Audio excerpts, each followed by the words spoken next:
All right, what's up, guys? Welcome to Diabetes Talk. I'm your host, Charlie O'Connell. We are broadcasting live from New Haven, Connecticut, and today's topic is having success, diabetes tips for celebrating Memorial Day weekend. And in general, guys, we are going to be talking about how to have success managing your diabetes during holidays that include barbecues, activity, and all the fun things that go along with summer.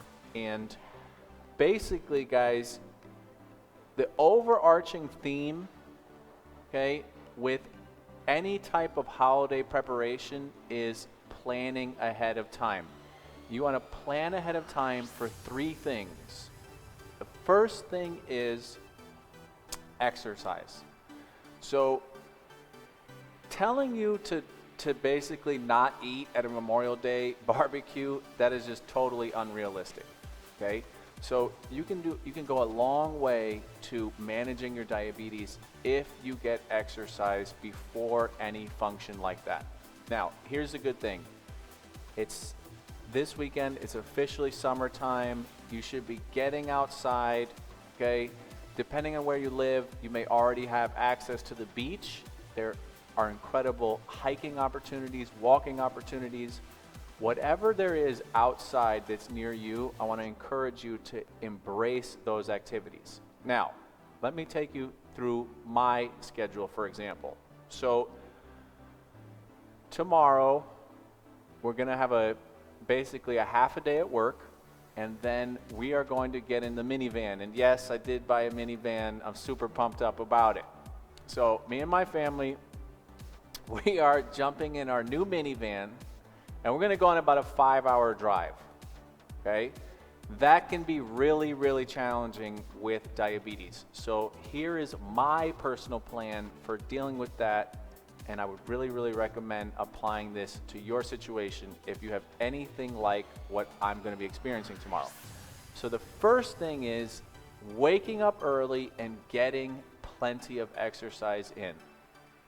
All right, so if that means you need to wake up an hour before you usually do, wake up an hour before you usually do, right? Morning exercise is one of the healthiest things that you can do. Now, there is something called the morning dawn effect. And what the morning dawn effect is a natural rise in blood sugars that occurs in the morning, and it can be exacerbated by exercise. But dealing with the morning dawn effect is something that ultimately you are going to get more benefit out of doing that exercise in the morning, even if you have a slight increase in your glucose levels, than not exercising at all. All right, and you can always manage that rise in glucose levels with various different methodologies, and we're going to talk about some of those methodologies. But the point is, don't let the morning dawn effect stop you from getting exercise in the morning, especially on days when you are getting ready to travel. So that's the first thing.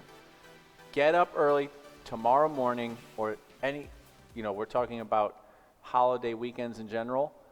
The day of travel, get up early, go get plenty of exercise in, and you want that exercise to be aerobic, okay? And if possible, mix in some high-intensity interval training, okay? That's number one. Number two, have a light, super healthy, delicious lunch. I cannot emphasize enough how important it is to eat something that is high in vitamins, minerals, and nutrients, has protein, and avoids processed carbohydrate before you are getting ready to go on a long car trip, or if you're flying somewhere, getting ready to go on a plane. Okay, so the ideal type of lunch would be something like a baby spinach salad with chicken and your favorite vegetables or your favorite salad fruits. Okay, now what is a salad fruit? This is very important to understand, guys. Salad fruits are things like tomatoes, cucumbers, okay? Many people don't understand that the definition of a fruit is if the food has a seed in it. And people think that when they put cucumbers and tomatoes in their salad, they think that they are actually having vegetables, but that's not the case, okay? So salad fruits like cucumbers and tomatoes are excellent and healthy for you, and they definitely contain carbohydrate. Now, if you mix that with some grilled chicken and then maybe throw in some carrots and some broccoli with your favorite dressing, that is a delicious, healthy lunch that's going to provide you with all the vitamins, minerals, and nutrients that your body needs with a fairly low insulin requirement, which is ultimately going to help enable healthy fat burning. And it's those long drives, those long plane rides where you're going to be sedentary. So the combination of exercise in the morning combined with a healthy lunch really, really can go a long way. And I really want to encourage you to pursue that. Now, that's part number one, the actual travel aspect of a holiday weekend. Part number two is getting to your destination. So if you are driving to your destination, that is an opportunity to bring with you healthy breakfast foods. And this is an extremely important part of having successful diabetes management. So for me, what I'm going to do is literally, I'm going to pack a cooler in our new minivan, and I'm going to bring with me bottles of green juice. Now, you might say, that sounds totally crazy, Charlie. You are obsessed with the green juice. Well, guess what? There are a lot worse things to be obsessed with than green juicing in the morning, because I'm going to be in a different place. I'm going to be out of my normal routine, and when that's the case, glucose levels tend to rise, okay? By bringing green juice with me in a safe travel capacity, I know that when I wake up the next morning, I'm going to have a really, really healthy, diabetes-friendly breakfast available. The other thing is bringing any other condiments that you know that you like, okay, and making sure that you have those things available so that when you're going for breakfast, you're not caught by undesirable situations. Like, and I'll give you a classic example. If you're staying in a hotel or a motel, they may have breakfast included, but usually those breakfasts are things like Cinnabons and cold cereal, and basically foods that are really, really high in processed sugar and don't really contain very much vitamins, minerals, or nutrients. So that's tip number two. Pack what you can for that trip, okay? And specifically focus on breakfast, because generally speaking, you should be able to find foods that you need or that are friendly for your diabetes later on in the day. It's really the breakfast that's the hard one. Now, the second thing, okay, is getting exercise again. So make sure that you are packing exercise clothes. And generally speaking, that should be a comfortable pair of sneakers and at least one outfit that you can exercise in. All right? And again, wake up early, get the exercise in. You're going to feel so great. You're going to feel like you've already accomplished something before the day has started. Now,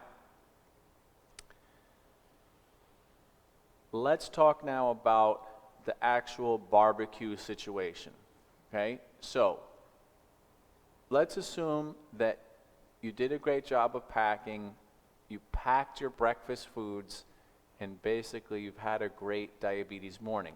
Now, you're getting ready to go to the barbecue. So, there's two things to keep in mind. The first thing is portion control. And portion control is achieved in two different equally effective ways. The first way to achieve portion control is to eat before you actually go to the barbecue. And if you eat before you go to the barbecue and you have something that's healthy, you're going to be much less tempted to eat too much at the barbecue itself. Because here's the thing about barbecue. Barbecue is delicious. And if you show up to a barbecue on an empty stomach, it is going to be very, very challenging to basically exhibit portion control and good choices. So that's one strategy. Okay? Eat before you actually show up to the barbecue. And I've actually found that that really works well anytime I'm in a special eating situation. So for me, that would be like Thanksgiving, where you eat at a strange time, like 2 or 3 o'clock in the afternoon, or Easter brunch, for example. Anytime you are changing up your actual food timing, making sure that you're eating something before that is a great way to achieve portion control. So that's number one. The second option is to bring healthy food with you. And ultimately, guys, this is one of the best things that you can do to, number one, actually have a positive impact on your family and friends. So it can be amazing, and I've done it before, and I want to encourage you to do it. Show up to that Memorial Day barbecue with a huge bowl of super delicious salad. And when I say a super delicious salad, I mean a salad that's filled with vegetables, salad fruits, sliced apples, strawberries. There are a million recipes that basically you can look up online. But the point is that when you show up with a food like that, and I'm talking a big bowl, okay, it's something that's incredibly positive socially, and for your purposes, you know what's in that food, all right? And you basically have brought something, you've been prepared to have a healthy option. That's number one. Number two is make sure that your plate is at least 50% filled with vegetables. That is the second piece of making healthy choices at a barbecue. So, and I get it, guys. I'm going to, this Memorial Day weekend, we're going to be celebrating with family. There's going to be lots of great food. We're definitely going to be grilling. So I really, really make it a point of when we are enjoying that type of food, I'm actually physically making sure that my plate is filled with at least 50% salad or vegetables. And the key, guys, okay, the key is making sure that it's delicious. So healthy food, okay, can be delicious and nutritious. And it's really up to you to pursue those foods. Okay, this takes effort. It takes effort to make, to find, to prepare foods that are healthy and that also taste good, but it's so worth it. All right? Now, the last part here, okay, and this is really the other big gotcha that gets people all the time, is being careful with your liquid calories and your liquid carbohydrates. So what does that mean? So many times people get off when they're conscious of the actual food that they're eating, but they are not conscious of the drink that they're drinking. And some certain drinks, certain liquids can really sneak up on you in terms of carbohydrate and in terms of calories. So you want to be prepared for that ahead of time. And the drinks that you want to be focusing in on are, number one, water. You should be drinking water with your meal, just generally speaking, okay? Number two, find products that are low carbohydrate, not no carbohydrate. So what do I mean by that? So I'm going to give you a great example. I want you to go find the product Spindrift. It's Spindrift. Spindrift is low carbohydrate seltzer and soda that's delicious. It's a can of soda that only has 2 carbohydrates. But the point is that those carbohydrates come from real sugar, and you can actually taste it. And it's so much healthier for you to consume something like that than to have diet soda. Diet soda is horrible for you. It is filled with chemicals that your body cannot actually digest or process. And let me just break this down for 1 second, because it's very important that you understand that. The primary ingredient in diet soda is aspartame and variations off of aspartame. Aspartame is 1,000 times sweeter than sugar. I'm going to say that again so that you understand exactly what you're putting in your body. 1 gram of aspartame is 1,000 times sweeter than 1 gram of sugar. And literally, the way that diet soda is made is a teeny tiny micro droplet of aspartame is dropped into carbonated water, and it makes it taste incredibly sweet. Then, depending on the soda that you're drinking, they basically put in food coloring. Okay? Don't drink that. It's not healthy for you. It is fundamentally not something that your body wants or needs. Okay? So if you're, all it does is cause this momentary, almost like surprise to your taste buds. Okay? You don't need it. It's much better to have a low carb liquid, so something like Spindrift, like I suggested. Or, give you another example. You can do seltzer, okay, or carbonated water, and then do your own mixing. This is an excellent, excellent suggestion.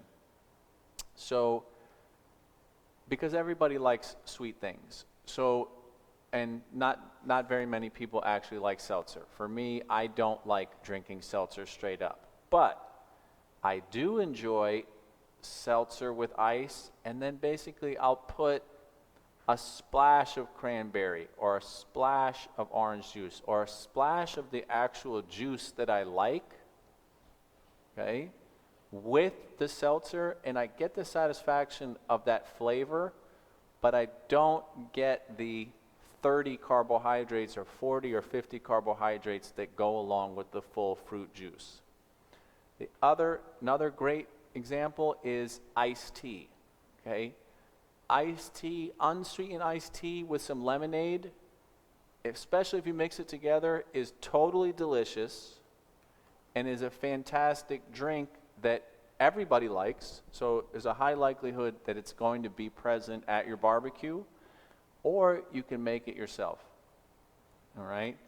And ultimately, those types of drinks can really, really help you to keep your diabetes under control and basically give you something that is enjoyable to consume. All right? Now, the last thing here, guys, and this is the hard one, okay? If you are going to have success managing your diabetes, and if you are in a family situation where you may not be getting the support that you need to have the confidence and the self-concern to basically do your own thing.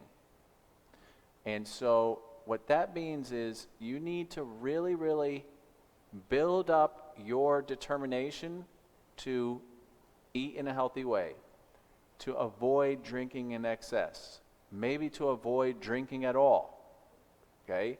If you're going to a family event and everybody is drinking a ton of beer, you may just need to say to yourself, you know what? That's just really not healthy for me. I'm not going to participate in that. And that can be super challenging. That can be one of the most challenging social dynamics there are. So it takes consciousness, it takes a commitment, and if you're having trouble with that, you need to reach out to somebody, okay? Whether that's a friend, whether that's a family member that you can trust, or whether that's taking an even farther step, like reaching out to your healthcare provider, or reaching out to something like AA, or other anonymous organizations where basically there are other people who want and have a need to avoid alcohol or to avoid overeating or to avoid certain types of foods, and they're having trouble, okay? And I promise you, if you do that, if you take that proactive step, you're going to feel better about yourself. You are going to be motivation for somebody that you may never even know the impact that you may have on them, okay? And ultimately, you're going to come out of the weekend having had a great time. Because ultimately, guys, the positive feelings that we get from Memorial Day weekend parties, those are all about the activity that you do, the time you spend with friends and family, okay? It's not really about what you consumed, and it's definitely not about what you didn't consume. All right? So, that's my advice on Memorial Day weekend. Guys, Memorial Day weekend is a time for summer to kick off. It's a time for being out in the sun. It's a time for spending quality time with your friends and your family.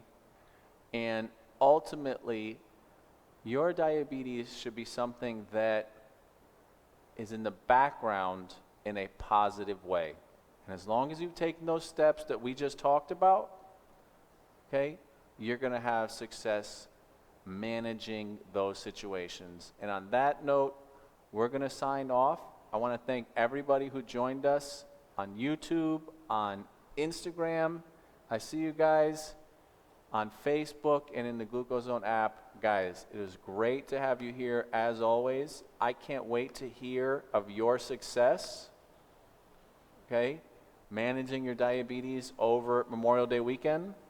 And again, guys, any type of questions that you have or topics that you feel like you want us to cover, please reach out, okay? Let our digital coaches know, or just leave a comment in any of our social media platforms, and we're going to be sure to cover that topic, okay? And on that note, good night, guys. Have a great weekend.